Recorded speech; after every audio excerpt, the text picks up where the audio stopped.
नमस्कार, मी संकेत Deshpande. Top news मराठीच्या या खास प्राईम टाईममध्ये आपल्या सर्वांचं स्वागत.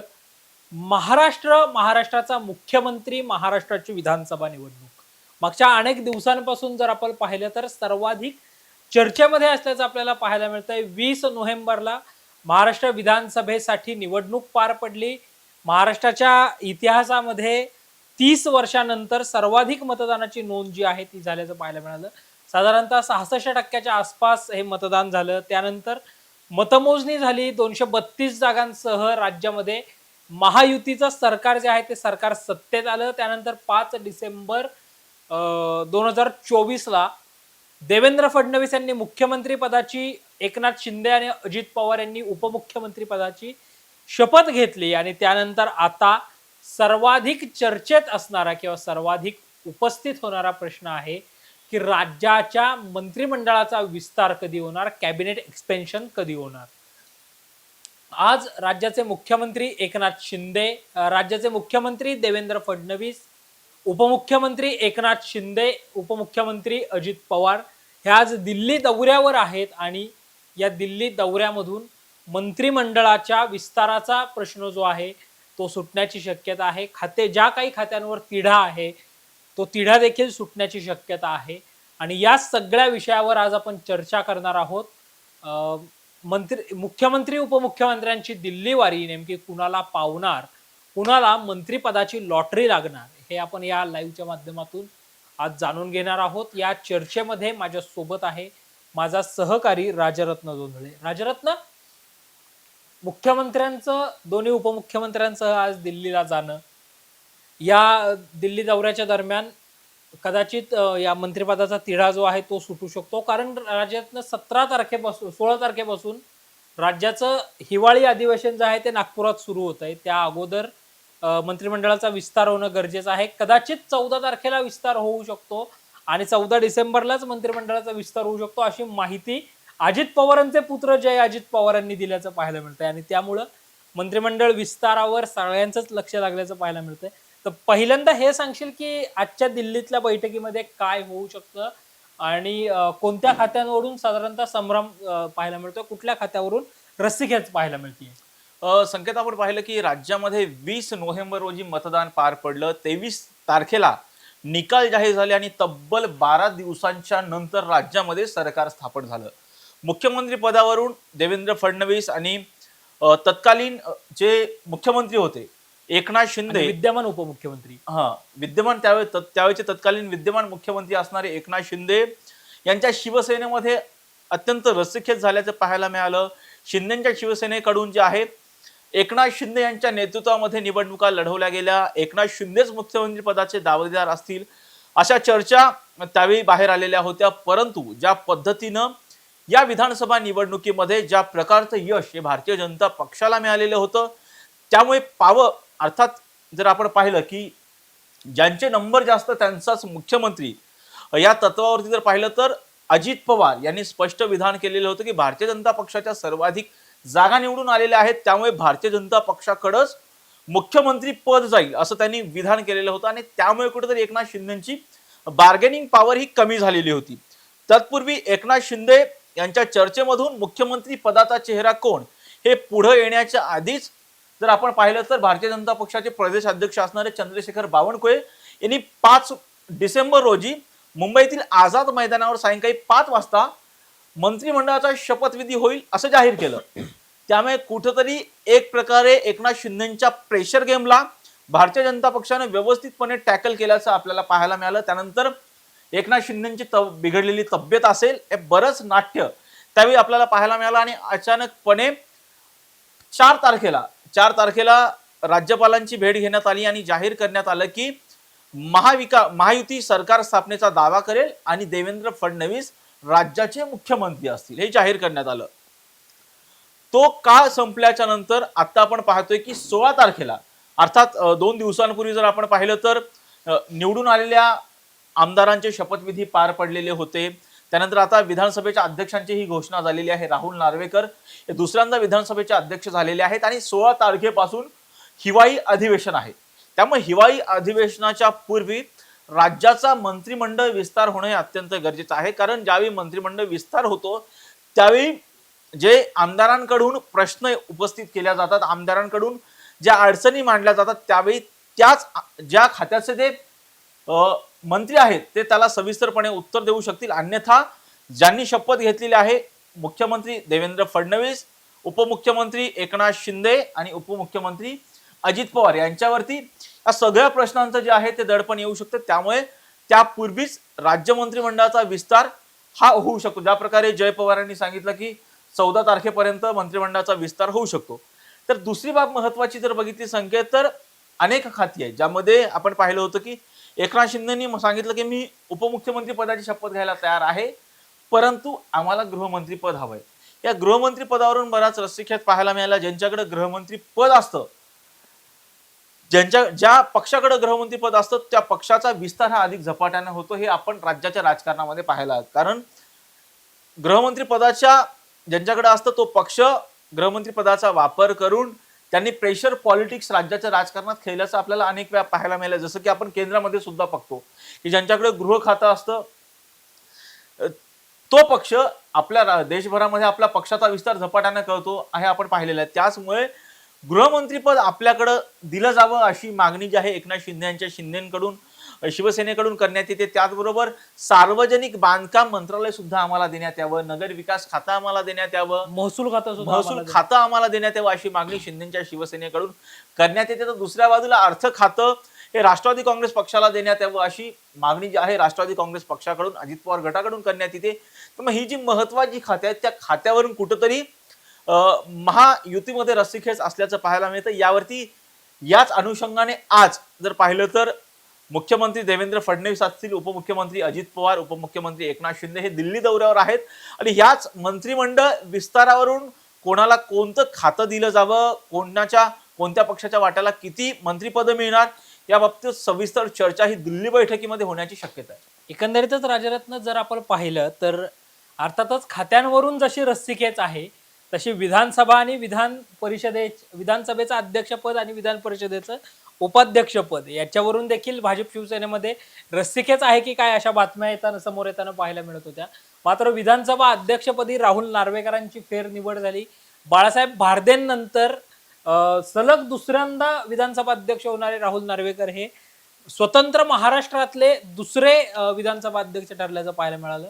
आणि आता जे पद साधारणतः मागच्या 2 वर्षांपासून रिक्त आहे त्या विधानसभेच्या सभापतीपदी राम शिंदे यांची निवड होईल अशी माहिती विश्वसनीय सूत्रांकडनं मिळते. तर इकडे शिंदेच्या शिवसेनेकडून नीलम गोरे ज्या हंगामी सभापती म्हणून त्यांनी काम पाहिलंय त्यांच्यासाठी एकनाथ शिंदे इच्छुक असल्याचं पाहायला मिळते. त्यामुळे आता विधान परिषदेच्या सभापती पदाची माळ नेमकी कोणाच्या गळ्यामध्ये पडते हे देखील पाहणं महत्वाचं आहे. राजरत्न दुसऱ्या बाजूला एका बाजूला मंत्रिमंडळाचा विस्तार होईल असं वाटत असतानाच जर आपण पाहिलं तर एका बाजूला मंत्रिमंडळाचा विस्तार होईल असं वाटत असताना दुसऱ्या बाजूला एकनाथ शिंदेच्या शिवसेनेच्या गोटातून जे आहे ती एक मोठी बातमी समोर येताना पाहायला मिळते की एकनाथ शिंदे जे आहेत ते आपल्या मंत्र्यांसाठी शिवसेनेकडून जे मंत्रिपदी ज्यांना मंत्री म्हणून काम करायचं आहे अशांसाठी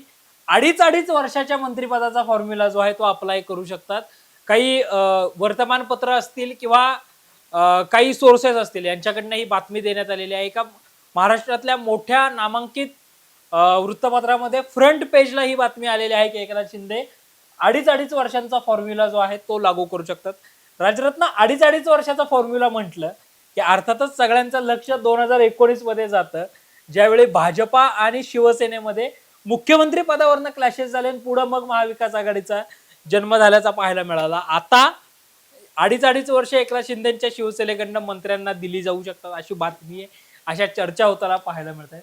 त्याबद्दल काय सांगशील? कारण जर असंच झालं तर ही राज्याच्या राजकीय इतिहासातली एकमेव घटना असणार आहे. निश्चितपणे संकेत, जर आपण अडीच वर्षाचा जेव्हा उल्लेख करतो जसं तू सांगितलं 2019च्या नंतर ज्यावेळेस विधानसभेचे निकाल जाहीर झाले त्यावेळी ठाकरेंच्या शिवसेनेची बार्गेनिंग पॉवर वाढली आणि त्यानंतर कुठेतरी ही चर्चा सुरू झाली की ठाकरेंच्या शिवसेनेला सुद्धा 2.5 वर्षासाठी मुख्यमंत्री पद द्यावं आणि त्यामुळे कुठेतरी क्लॅशेस झाले आणि भारतीय जनता पक्षाने स्पष्टपणे नकार दिला उद्धव ठाकरे यांच्या शिवसेनेला, आणि त्यावेळी उद्धव ठाकरेंनी काँग्रेस आणि राष्ट्रवादी काँग्रेस पक्षासोबत जात मुख्यमंत्री पदाची शपथ घेतली. आणि त्यामुळे अडीच वर्षाचा फॉर्म्युला, त्या फॉर्म्युल्यातूनच महाविकास आघाडीचा जन्म झाल्याचं आपल्याला पाहायला मिळालं. तर दुसऱ्या बाजूला 2.5 वर्षाच्या कालखंडाच्या नंतर, त्यानंतर ज्यावेळेस उद्धव ठाकरेंचं सरकार स्थापन झालं आणि त्यानंतर 2.5 वर्षाच्या कालखंडाच्या नंतर जर पाहिलं तर ठाकरेंच्या शिवसेनेमध्ये जे बंड झालं आणि एकनाथ शिंदे 2.5 वर्षानंतर बाहेर पडले.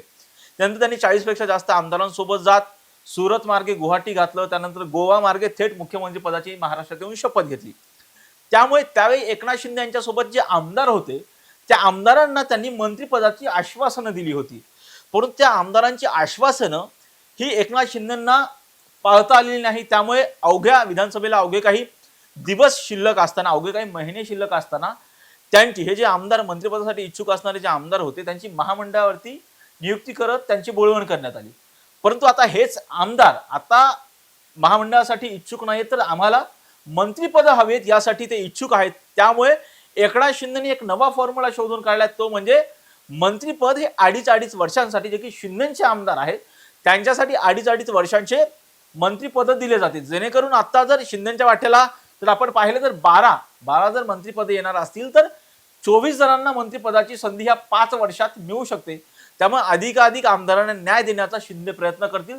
तर दुसऱ्या बाजूला महामंडळांच्या बाबतीमध्ये सुद्धा तसंच घडण्याची शक्यता आहे, कारण 2.5 वर्ष. त्यामुळे हे जे आमदार आलेले होते ठाकरेंच्या शिवसेनेमधून शिंदेसोबत जी आलेली आहेत त्यांना न्याय देण्याचा कुठेतरी एकनाथ शिंदे प्रयत्न करत असल्याचं दिसून येते. यामध्ये जर आपण पाहिलं तर या राजरत्न आपण जर पाहिलं तर हा फॉर्म्युला एकनाथ शिंदे देतील हे बरोबर आहे, किंवा तसं जर झालं तर एक शक्यता दुसऱ्या बाजूला अशी वर्तवली जाते की साधारणतः जर आपण पाहिलं तर महाराष्ट्राचं मंत्रिपद असो किंवा मुख्यमंत्री पद असो, हे एकदा भूषवल्यानंतर साधारणतः पुन्हा त्या पदावरनं पाय उतारवा असं म्हटलं तर मग त्याच्यावरनं अनेक गोष्टी घडताना पाहायला मिळत असतात. म्हणजे अशी काही उदाहरणं आहेत की राज्याचे मुख्यमंत्री राहिलेत मात्र पुन्हा त्यांनी मंत्रिपदी काम केलंय.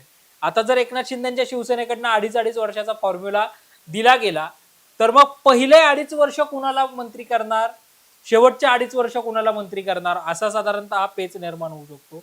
आणि मग पहिल्यांदा जे मंत्री राहिलेले आहेत त्यांना जेव्हा दुसऱ्या वेळी सांगितलं जाईल की आता या चेहऱ्यांना संधी द्यायची, अशा वेळी की जेव्हा पुढच्या निवडणुका डोळ्यासमोर आहेत त्यावेळी या मंत्र्यांना केवळ आमदार राहावं लागणार आहे, दुसरे जे मंत्री आहेत ते मंत्रिपदाची शपथ घेऊ शकतात. त्यामुळे कुठंतरी पक्षांतर्गत नाराजी या फॉर्म्युल्यामुळे उफाळू शकते. आता असं होणार का हे पाहण्यासाठी मात्र काही दिवसांची वाट आपल्याला पाहावी लागणार आहे. मात्र एकनाथ शिंदेच्या शिवसेनेकडनं राजरत्न संभाव्य मंत्री कोण आहेत आणि कुणाला मंत्रिपदाची संधी मिळू शकते? संकेत, जसं तू सांगितलंस की एकनाथ शिंदेच्या शिवसेनेकडून 2.5 वर्षाचा फॉर्म्युला एकंदरीत ठरल्याची सूत्रांनी माहिती दिली, परंतु ज्या पद्धतीने तू सांगितलं की पहिले 2.5 वर्ष कोणत्या आमदाराच्या गळ्यात मंत्रिपदाची माळ पडणार आणि नंतरचे जे 2.5 वर्ष असणार आहे त्या 2.5 वर्षामध्ये पुढल्या शेवटचं जे वर्ष असणार आहे त्यामध्ये विधानसभेच्या निवडणुका असणार आहेत. त्यामुळे कोणाच्या गळ्यामध्ये पहिल्या टर्ममध्ये मंत्रिपदाची माळ पडते आणि दुसऱ्या टर्ममध्ये कोणाच्या गळ्यात मंत्रिपदाची माळ पडते हे पाहणं सुद्धा महत्वाचं आहे. परंतु जर पाहिलं तर शिंदेच्या शिवसेनेमधून गुलाबराव पाटील, जे की शिंदेच्या मंत्रिमंडळामध्ये पाणीपुरवठा मंत्री होते, त्यांची वर्णी लागू शकते. उदय सामंत यांची उद्योगपती असणाऱ्या उदय सामंत यांची वर्णी लागू शकते. त्याचबरोबर भरत गोगावले अनेक दिवसांपासून इच्छुक होते. त्यांनी तर आपला कोट सुद्धा मंत्रिपदाच्या शपथविधीसाठी त्यांनी त्यांचा कोट सुद्धा शिवून घेतलेला होता, परंतु त्यांना मंत्रिपदाची शपथ ही घेताच आलेली नव्हती. त्यामुळे या टर्म मध्ये निश्चितपणे भरत गोगावले हे मंत्री होईल अशी शक्यता आहे. दीपक केसरकर हे सुद्धा मंत्री होण्याची शक्यता आहे, परंतु दीपक केसरकर यांच्या बाबतीमध्ये कुठेतरी नाराजी असल्याचंही सांगण्यात येत आहे. त्यामुळे त्यांची वर्णी लागेल की नाही या बाबतीमध्ये थोडीशी शंका आहे. दुसऱ्या बाजूला शंभूराज देसाई यांची सुद्धा वर्णी लागू शकते.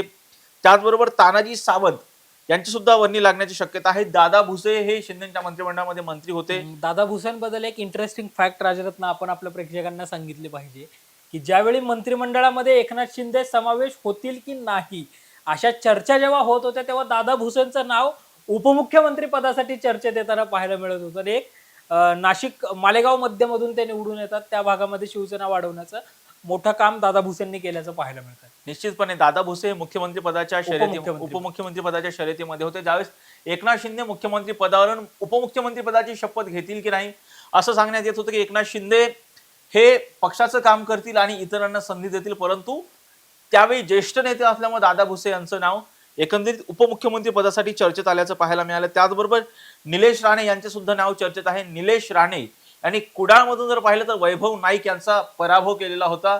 अत्यंत चुरशीची लढत झालेली होती. याच वैभव नाईक यांनी नारायण राणेंचा पराभव केला. त्याचा वचपा कुठंतरी निलेश राणे यांनी वैभव नाईक यांचा पराभव करत काढल्याचं पाहायला मिळालं. त्यांची सुद्धा मंत्रिमंडळामध्ये वर्णी लागू शकते. त्याचबरोबर प्रताप सरनाईक यांची सुद्धा वर्णी लागू शकते. राजेश क्षीरसागर आहेत, आशिष जयस्वाल आहेत, नीलम गोरे ज्या की विधान परिषदेच्या उपसभापती आहेत, त्यांची सुद्धा मंत्रिमंडळामध्ये वर्णी लागण्याची शक्यता आहे. अमोल खताळ यांची सुद्धा वर्णी लागण्याची शक्यता आहे. अमोल खताळांची मंत्रिपदी वर्णी लागण्याची शक्यता का आहे अशी याची जर कारण मीमांसा केली तर सलग 40 वर्ष संगमनेर विधानसभा मतदारसंघामध्ये ज्या बाळासाहेब थोरातांचं वर्चस्व होतं त्यांचा 10,200 मतांनी पराभव करून अमोल खताळ हे विजयी झालेले आहेत. अगोदर राष्ट्रवादी, मग भारतीय जनता पक्ष, मग राधाकृष्ण विखे पाटलांचे अतिशय निकटवर्तीय आणि मग निवडणुकीच्या तोंडावर ज्यावेळी ही जागा शिवसेनेला सोडण्यात आली त्यावेळी अमोल खताळांनी शिवसेनेमध्ये प्रवेश केला. संजय गांधी निराधार समिती जी असते तालुका स्तरावरची अतिशय महत्वाची समिती आहे, त्या समितीचं अध्यक्षपदही अमोल खताळांनी सांभाळल्याचं पाहायला मिळतंय. आणि या सगळ्यामध्ये जर मंत्रिपदी आणि या सगळ्या कारणांमुळे अमोल खताळ यांची शिंदेच्या शिवसेनेच्या कोट्यातून मंत्रिपदी वर्णी लागण्याची शक्यता आहे निश्चितपणे. कारण अमोल खताळांनी 60 टर्म आमदार असणाऱ्या बाळासाहेब थोरातांचा पराभव केला होता, त्यामुळे त्यांची वर्णी निश्चितपणे लागण्याची शक्यता आहे. अर्थात ह्या सगळ्या गोष्टी शिंदेकडे आहे. शिंदेच्या फेवरमध्ये कोण येतं त्यांना शिंदे मंत्री मंडळामध्ये घेऊ शकतात. त्याचबरोबर विजय बापू शिवतारे जे की यापूर्वी माजी राज्यमंत्री होते त्यांची सुद्धा वर्णी लागू शकते. त्याचबरोबर मंजुळा गावित यांची सुद्धा देवेंद्र फडणवीस यांच्या मंत्रिमंडळामध्ये शिंदेच्या कोट्यामधून वर्णी लागण्याची शक्यता आहे. मंजुळा गावितांचा तू उल्लेख केलास राजरत्न. एकनाथ शिंदेंनी ज्यावेळी बंड केलं होतं आणि एकनाथ शिंदे ज्यावेळी अगोदर सुरत त्यानंतर गुवाहाटीला गेले, त्या बंडामध्ये मग मंजुळा गावित, लता सोनावणे, गीता जैन अशा काही महिला होत्या. त्यापैकी एक मंजुळा गावित आहेत. साक्री विधानसभा मतदारसंघातून त्या विजयी झाल्याचं पाहायला मिळतंय. एकनाथ शिंदेंना बंडामध्ये ज्या महिलांनी साथ दिली राजरत्न त्यापैकी गीता जैन यांचा मीरा भाईंदर मधनं पराभव झाला आणि लता सोनावणे ज्या आहेत त्यांच्याऐवजी त्यांचे पती चंद्रकांत सोनावणे यांना चोपडा मतदारसंघातून जी आहे ती उमेदवारी देण्यात आल्याचं पाहायला मिळालं. त्यामुळे आता मंजुळा गावित यांचं पारडं जे आहे ते जड असल्याचं पाहायला मिळतंय. तू शिवसेनेच्या यादीबद्दल बोलला राजरत्न. आता आपण जर भाजपामध्ये पाहिलं, कारण या महायुतीमधला सर्वात बलाढ्य पक्ष किंवा मोठा पक्ष म्हणून भारतीय जनता पक्ष आहे. या भारतीय जनता पक्षाच्या वतीनं जर आपण मंत्रिमंडळामध्ये कुणाची वर्णी लागू शकते अशी जर चर्चा केली तर प्रमुख काही नावं डोळ्यासमोर येतात की मग ज्याच्यामध्ये चंद्रशेखर बावनकुळे जे पक्षाचे प्रदेशाध्यक्ष आहेत, ज्यांच्या नेतृत्वामध्ये 132 जागा भाजपाने वन साइड जिंकलेल्या आहेत, त्यामुळे त्यांना मंत्रिपदाची संधी दिली जाऊ शकते. सुधीर मुनगंटीवार जे पोंभुर्णा बल्लाळपूर मधनं सलग 6 वेळा निवडून आलेले आहेत, त्यांना मंत्रिपदी जी आहे ती संधी दिली जाऊ शकते. नितेश राणे जे कणकवलीमधनं निवडून आलेले आहेत, त्यांना देखील भाजपा संधी देऊ शकतं. मग जयकुमार रावल, गिरीश महाजन अशा नावांना जी आहे ती भाजपामधनं संधी मिळू शकते. पर्वती विधानसभा मतदारसंघातनं ज्या सलग 4 टर्म निवडून आलेल्या आहेत त्या माधुरी मिसाळांनाही भाजप जी आहे ती मंत्रिपदी संधी देऊ शकतं. यासोबतच राजरत्न जर आपण पाहिलं तर पंकजा मुंडे यांनाही भाजपा मंत्रिपदाची संधी जी आहे ते देण्याची शक्यता आहे. यासोबतच जर आपण पाहिलं तर रवींद्र चव्हाण जे सार्वजनिक बांधकाम मंत्री या अगोदरही एकनाथ शिंदेच्या शिवसेनेमध्ये राहिलेले आहेत, मग राधाकृष्ण विखे पाटलांना भाजप संधी देऊ शकतं. किंवा जर आपण पाहिलं तर गोपीचंद पडळकर जे विक्रमसिंह सावंत काँग्रेसचे आमदार होते, त्यांचा 40,000 मतांनी पराभव करून जत विधानसभा मतदारसंघातून विजयी झालेले आहेत, त्यांनाही भाजप मंत्रिपदाची संधी जी आहे ती देऊ शकतं. या नावांखेरीज राजरत्न तुला आणखी काय वाटतं, कुणाला भाजपाकडनं मंत्रिपदाची संधी मिळू शकते? संकेत आपण पाहिलं तर गणेश नाईक यांची सुद्धा वर्णी लागू शकते. त्याचबरोबर मंगल प्रभात लोढा जे आहेत त्यांची सुद्धा वर्णी लागू शकते. दुसऱ्या बाजूला जर पाहिलं तर शिवेंद्रराजे भोसले हे प्रबळ दावेदार वाटतात मंत्रिपदाचे, कारण त्यांनी विक्रमी मताधिक्याने सातारा 1,20,000 विक्रमी मताधिक्यानं ते विजयी झाल्याचं पाहायला मिळालं होतं. आणि स्वतः उदयनराजे भोसलेंनी सांगितलं होतं की शिवेंद्रराजे भोसले यांची मंत्रिमंडळामध्ये वर्णी लागू शकते. असं सुद्धा उदयनराजे भोसले यांनी वक्तव्य केलं होतं. त्यामुळे कुठेतरी शिवेंद्रराजे भोसले यांची मंत्रिमंडळामध्ये वर्णी लागण्याची शक्यता आहे. त्याचबरोबर राधाकृष्ण विखे पाटील जे की यापूर्वी विद्यमान मंत्री होते, त्यांची सुद्धा परत एकदा वर्णी लागू शकते. चंद्रशेखर बावनकुळे असतील, संजय कुट्टे यांची सुद्धा मंत्रिमंडळामध्ये वर्णी लागू शकते. गिरीश महाजन आहेत, संकटमोचन म्हणून ओळखले जातात भारतीय जनता पक्षाचे, त्यांची सुद्धा वर्णी लागू शकते.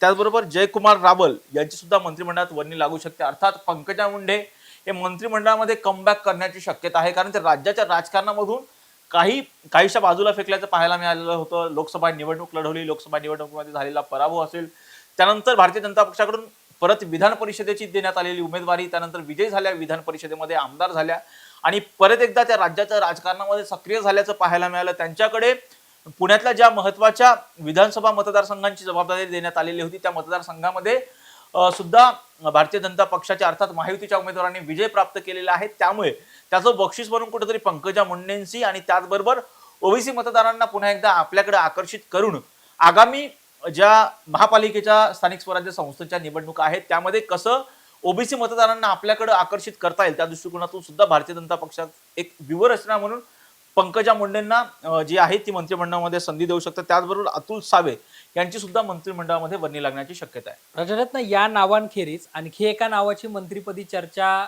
वर्णी लागू शकते, तशा चर्चा सुरू आहेत आणि ते नाव आहे अर्थातच मुंबई भाजपाचे अध्यक्ष ॲडव्होकेट आशिष शेलार यांचं. आशिष शेलार यांनी या अगोदरही देवेंद्र फडणवीस यांच्या सरकारमध्ये ज्यावेळी मंत्रिमंडळाचा विस्तार अगदी शेवटच्या टप्प्यामध्ये 2.5 महिन्यासाठी झाला होता, त्या सरकारमध्ये शिक्षण राज्यमंत्री खात्याची जबाबदारी त्यांनी सांभाळल्याचं पाहायला मिळतंय. आशिष शेलारांनी सलग 3 टर्म मुंबई भाजपचं अध्यक्षपद सांभाळलंय. नगरसेवक म्हणून ते निवडून आलेले आहेत. स्टँडिंग कमिटीमध्ये मुंबई महानगरपालिकेचे त्यांनी काम केलेलं आहे. त्यामुळे त्यांची भाजपा मंत्रिपदी त्यांची वर्णी लावू शकतं आणि मग संजीव राणे जे बोरिवलीचे आहेत त्यांच्या गळ्यामध्ये मुंबई भाजप अध्यक्षपदाची माळ जी आहे ती पडू शकते अशी शक्यता आहे. महत्वाची बाब म्हणजे संकेत, आगामी काही महिन्यांमध्ये मुंबई महानगरपालिकेच्या निवडणुका लागू शकतात. त्यामुळे आशिष शेलार यांना ताकद देण्यासाठी भारतीय जनता पक्ष आशिष शेलार यांची मंत्रिमंडळामध्ये नियुक्ती करू शकतं, ही दाट शक्यता आहे. एकंदरीतच राजरत्न, भाजपा झालं, शिंदेची शिवसेना झालं, आता अजित पवारांच्या राष्ट्रवादी काँग्रेस पक्षाकडून जर आपण पाहिलं तर अनेक तगडे चेहरे जे आहेत ते मंत्रिपदासाठी त्यांची मंत्रिमंडळामध्ये वर्णी लागू शकते अशी आत्ताची शक्यता आहे. मग धनंजय मुंडे, आदिती तटकरे, देवरारी मतदारसंघातून सलग दुसऱ्यांदा विजयी झालेल्या सरोज आहिरे असतील, यांची मंत्रिमंडळामध्ये वर्णी लागू शकते अशी शक्यता आहे. यासोबतच मावळमधनं ज्यांनी 1,18,220 मतांचं मताधिक्य घेऊन विजयी झाले, त्यांनी प्रतिस्पर्धी असणारे अपक्ष बापू भेगडे यांचा पराभव केला, त्या सुनील शेळकेंना देखील मंत्रिपदाची संधी जी आहे ती दिली जाऊ शकते अशी बोललं जात आहे. आणखी कुणाची नावं आहेत जी अजित पवारांच्या राष्ट्रवादीकडून मंत्रिमंडळामध्ये सहभागी होऊ शकतात किंवा संभाव्य या नावांची चर्चा होताना पाहायला मिळते? विधानसभा निवडणुकीचे निकाल लागल्याच्या नंतर सर्वात प्रसन्न चेहरा असणारं कोणतं व्यक्तिमत्व होतं ते म्हणजे अजित पवारांचं. सर्वजण अजित पवारांना उत्सुकता होती कधी एकदा राज्याच्या मुख्यमंत्री पदाची शपथविधी होते आणि कधी मी उपमुख्यमंत्री पदाची शपथ घेतो. अर्थात तुला आठवत असेल संकेत, ज्यावेळी शिंदे त्यावेळी काळजीवाहू मुख्यमंत्री होते, एकनाथ शिंदे, देवेंद्र फडणवीस आणि अजित पवार यांची पत्रकार परिषद होती. त्यावेळी एका पत्रकाराने प्रश्न विचारला की उद्या होणाऱ्या शपथविधीमध्ये एकनाथ शिंदे आणि अजित पवार उपमुख्यमंत्री पदाची शपथ घेणार का? त्यावेळी अजित पवार असं म्हणाले होते की शिंदे कल शाम को बताएंगे लेकिन मैं तो लेने वाला हूं, मैं रुकने वाला नहीं.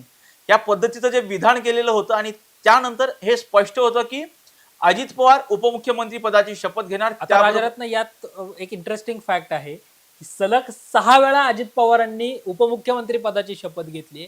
या अगोदर जर आपण देशाच्या राजकारणामध्ये पाहिलं तर गोवा राज्याचे उपमुख्यमंत्री होते विप्लव डिसूजा, ज्यांनी 4 वेळा उपमुख्यमंत्री पदाची शपथ घेतली आणि आता अजित पवारांनी 6 वेळा शपथ घेत एक नवा रेकॉर्ड जो आहे तो राजकारणात तयार केल्याचं पाहायला मिळतं निश्चितपणे. आणि दुसरे एक बाब म्हणजे संकेत, पवार अर्थात पवार काका पुतण्यांचं जर राजकारण आपण पाहिलं तर पवार काका पुतणे हे सत्तेला प्रेफरन्स देतात. अगदी त्याच पद्धतीनं आपण पाहिलं तर ज्या पद्धतीनं 2014 मध्ये शरद पवारांनी राजकारण केलं होतं अगदी तशाच पद्धतीनं ज्यावेळी निकाल जाहीर झाल्याच्या नंतर भारतीय जनता पक्ष आणि शिवसेनेने स्वतंत्रपणे निवडणुका लढवल्या होत्या, अर्थात सर्वच पक्षांनी स्वतंत्रपणे निवडणुका लढवल्या.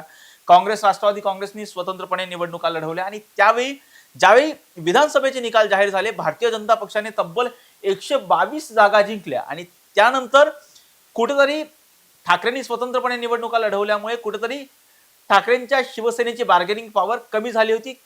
त्यामुळे कमी झाली ज्यावेळी राष्ट्रवादी काँग्रेस पक्षाच्या नवाब मलिक यांनी पत्रकार परिषदेमध्ये एक विधान केलं की आमचा भारतीय जनता पक्षाला बाहेरून बिनशर्त पाठिंबा असेल आणि हे विधान करून त्यांनी शिंदे अर्थात ठाकरेंच्या शिवसेनेची ताकद ही पूर्णपणे कमी केली, अर्थात बार्गेनिंग पॉवर कमी केलेली होती. अगदी तशाच पद्धतीचं विधान आपण पाहिलं तर अजित पवारांनी पत्रकार परिषदेमध्ये केलेलं होतं की ज्या पक्षाच्या आम्हाला कशाही प्रकारची अपेक्षा नाही, आमचा बिनशर्त भारतीय जनता पक्षाला पाठिंबा आहे, असं विधान जे आहे राष्ट्रवादी काँग्रेस अजित पवार गटाने केलं होतं. आणि त्यामुळे सेम ॲज इट इज ज्या पद्धतीनं ठाकरेंच्या शिवसेनेची बार्गेनिंग पॉवर कमी झालेली होती, तशाच पद्धतीची बार्गेनिंग पॉवर जर आपण पाहिलं तर इथे शिंदेच्या शिवसेनेची कमी करण्यामध्ये अजित पवारांचा फार मोठा वाटा होता. अर्थात अजित पवारांच्या राष्ट्रवादी काँग्रेस पक्षाकडून जर पाहिलं तर छगन भुजबळ जे की येवल्यामधून आमदार म्हणून निवडून आलेले आहेत, त्यांची मंत्रिमंडळामध्ये वर्णी निश्चितपणे लागणार आहे. आदिती तटकरे या आधी जर पाहिलं तर महिला बालविकास मंत्री होत्या, श्रीवर्धन मधून त्या आमदार सुद्धा आहेत, त्यांची परत एकदा वर्णी लागू शकते. राज्यातला पहिला निकाल आदिती तटकरेंचा लागला होता श्रीवर्धन मतदारसंघाचा आणि त्यांच्याच कार्यकाळामध्ये जी लाडकी बहीण योजना महायुतीसाठी गेम चेंजर ठरली, निश्चितपणे ती प्रभावीपणे राबवण्यात आदिती तटकरेंचा मोठा वाटा आहे. आणि त्याच लाडकी बहीण योजनेमुळे जर आपण पाहिलं तर लोकसभा निवडणुकीमध्ये ज्या महायुतीचा पराभव झालेला होता 48 जागांपैकी जर 19च्या निवडणुका जर पाहिल्या तर 45+ जागा लोकसभेमध्ये महायुतीला मिळाल्या होत्या. त्याच आत्ता 2024च्या निवडणुकीमध्ये लाडकी बहीण लागू होण्याच्या आधी जर पाहिलं तर 48 पैकी केवळ 17 जागा ह्या महायुतीला मिळालेल्या होत्या. आणि त्यानंतर ज्या पद्धतीनं राज्यातल्या सरकारने लाडकी बहीण योजना राबवली आणि त्यानंतर राज्यातले संपूर्ण निकाल फिरले आणि तब्बल भारतीय जनता पक्षाला 132 जागा, शिवसेनेला 57 जागा आणि अर्थात अजित पवारांच्या राष्ट्रवादी काँग्रेस पक्षाला 41 जागा मिळाल्या आणि तब्बल 233 जागांवरती महायुतीचा विजय झाल्याचा मिळालं. त्यामध्ये लाडकी बहीण योजनेचा फार मोठा वाटा आहे.